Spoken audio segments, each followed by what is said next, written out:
the lives were very long. If you read anything in ancient Bible stuff, which is actually, in fact, I'll have something about that on the next newsletter, where in the early days of Atlantis, as an example, people lived a lot longer lives than they did eventually, and it was decided by the ETs that these lives were so difficult and everything that they shortened the lives so it wouldn't be so hard on us. I had never heard that before. Now we're starting to lengthen the lives again, and eventually I think we'll be over 150 years old. And I could see that, we're already seeing lots of people that are hitting the 90 and 95 and even the 100 mark. So there's just going to be a lot of older and older people as all of these diseases are wiped out and everything. Yeah, we definitely need to get health insurance straightened out before we get to that point, too. Oh, yes. Going back to some other topics you covered in your book, talk about their ability to move an entire planet out of the way of being harmed by some sort of cosmic device. Yes, I found that really interesting because let's say a sun is getting close to exploding.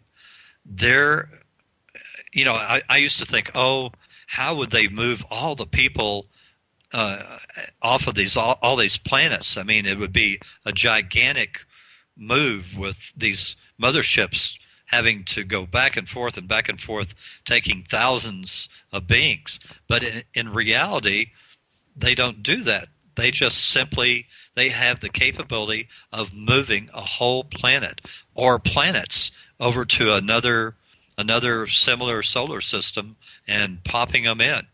And in fact, the Earth was not originally in this solar system. It was moved from the Sirius B solar system because they wanted this exact kind of planet, but they didn't want it to be in a place where there are tons of spaceships flying about all the time, because there's over 20 inhabited planets in the Sirius B Star System, that have planetary travel.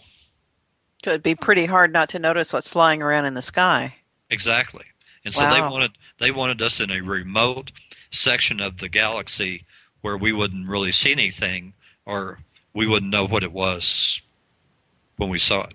Yeah, I remember, this is a little bit tangential, but I remember hearing today a news story, I can't remember where it was, about one of the moons of Mars, and I remember seeing in your book that you talked about Saturn's moon, Iapetus. Is that how you say the name? No, but do you know what I'm talking about? It may be. Okay, close. Okay. I had the pronunciation down on that, but who knows now? Okay. And I think the moon on around Mars that I'm thinking of, the story I heard, they were talking about Phoebus or Phobos, and that it's partly hollow.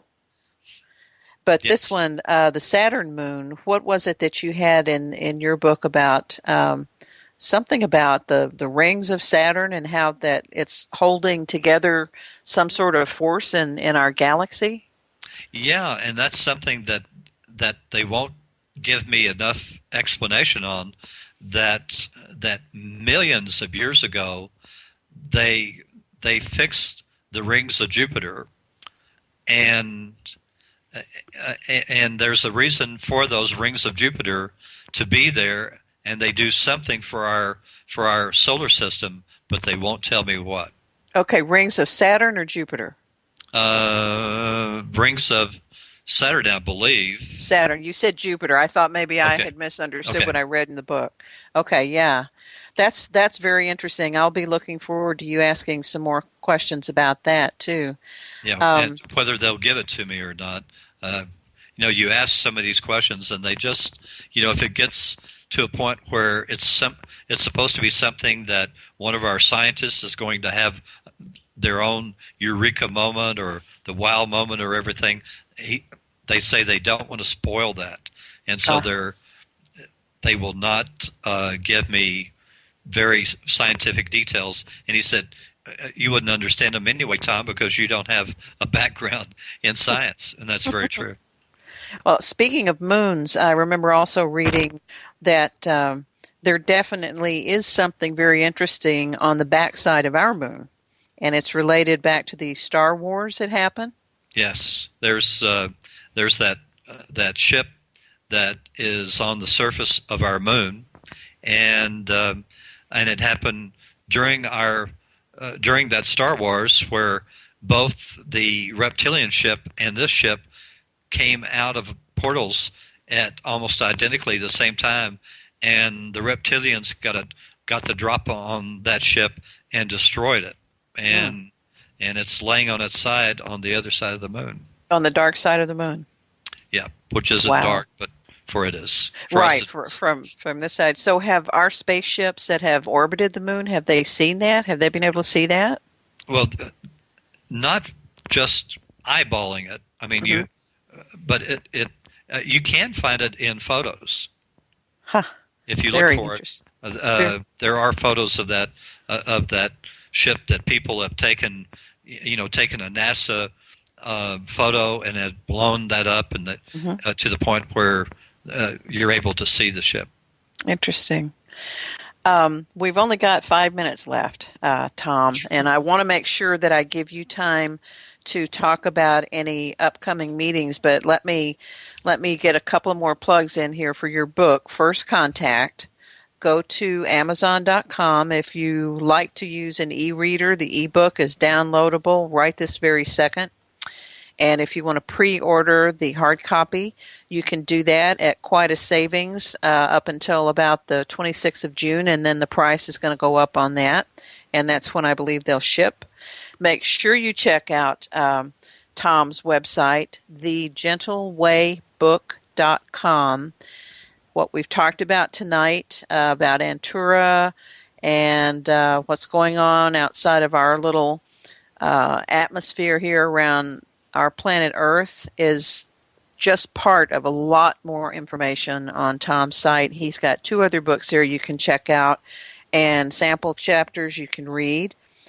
And I want to mention that Tom is going to actually be, for you lucky people who live in the Dallas-Fort Worth area, on July 21st, he's going to be speaking in person at the local EPIC meeting there in Grapevine, and that is listed on the EPICVoyagers.com website with links to maps and an after speaking engagement, dinner across the highway and everything. So, Tom, what have you got coming up in the next, say, 4 or 5 months? Oh, just more questions and answers, and I haven't really worked too far out on speaking gigs, as they're called. So the one in upcoming in Grapevine, Texas, will be with the EPIC group. I know I have another one that also coming up in Fort Worth, probably in August or September. So I'm open. If somebody wishes to have me as a speaker at a conference, I'm certainly open to traveling and telling people about the book and about Antura and the things that are going to be coming up. You've got quite a lot of online and radio interviews too, don't you, coming up? Yes, I'm doing quite a number of those, and I think I'm going to be picking up a number of those coming up in the next few weeks, because they keep popping up every other day or so. Wow, that's amazing. Do you have any big trips coming up? Do you miss your traveling from your earlier days in business? Well, of course, as part of the film distribution business, I was able to travel to Cannes and St. Petersburg, Russia, and Budapest and Prague and of course L.A. and some of the other places where they were holding film markets.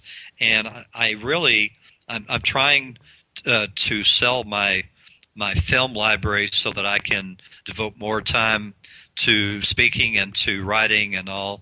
I hope that will happen sometime in the near future. I've been told, Theo tells me it is going to happen, so we'll see.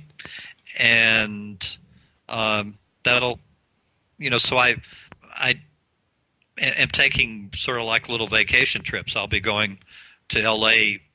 for doing one day's worth of business, and the rest will just be fun and games with another couple my wife and I will go with. So trying not to do too much business traveling, except, unless people want to have me as a speaker.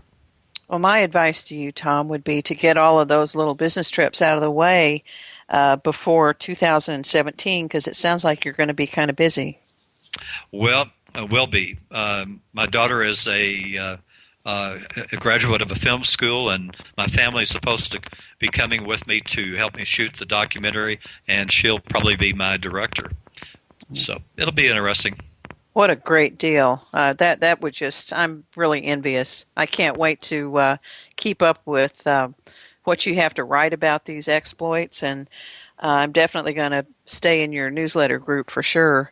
I guess that's going to bring it to a close, folks, for tonight. You've been listening to EPIC Voyages Radio at www.inceptionradionetwork.com. I wanted to give you a heads up on some upcoming shows here at EPIC Voyages. First of all, be sure to check out our website, EPIC Voyagers with an R in it.com. Check out the YouTube channel where we have archived actual speaking engagements there at the meetings, and I believe Ken Cherry, the president, has some great plans for what he's going to do with all of that video archive. There's a Facebook page you can look at, and of course all of the EPIC Voyages shows here for the last couple of years are archived at inceptionradionetwork.com. I mentioned that Tom is going to be a speaker in July on the 21st in Grapevine for the EPIC Voyagers Club or organization. Next week we have scheduled here on EPIC Voyages Kevin Cook. Don't know what his topic is yet. The week after, on June 24th, Dr. Aaron Judkins will be back talking to Ron Skiba, S-K-I-B-A. I'm sorry if I'm not quite saying that correctly. On July 1st, Dr. Rita will be here with Kathleen Marden and Denise Stoner. July 8th, Nick Redfern will be back. I don't know his topic. I'll be back on July 15th talking with Dane Wigington, who has been in the news a lot the last few years about chemtrails. I'm really looking forward to that show. And then on the 29th of July, Dr. Aaron Judkins will be back again with Jonathan Gray. And then Aaron will be taking off to the Middle East, where he's going to be part of an archaeological expedition up on Mount Ararat in search of evidence for the Ark. And I'm planning on working with him to set up a live on-site EPIC Voyages show with him while he's over there. And on September 16th, I'm going to be talking here with Dr. Sam Osmanagic again about the 2013 summer season at the Bosnian Pyramids. So that covers only about 8 shows, and we've got a lot more coming up. So you want to stay tuned here to EPIC Voyages and follow who we're talking to. Everybody have a great week, and we'll see you next time.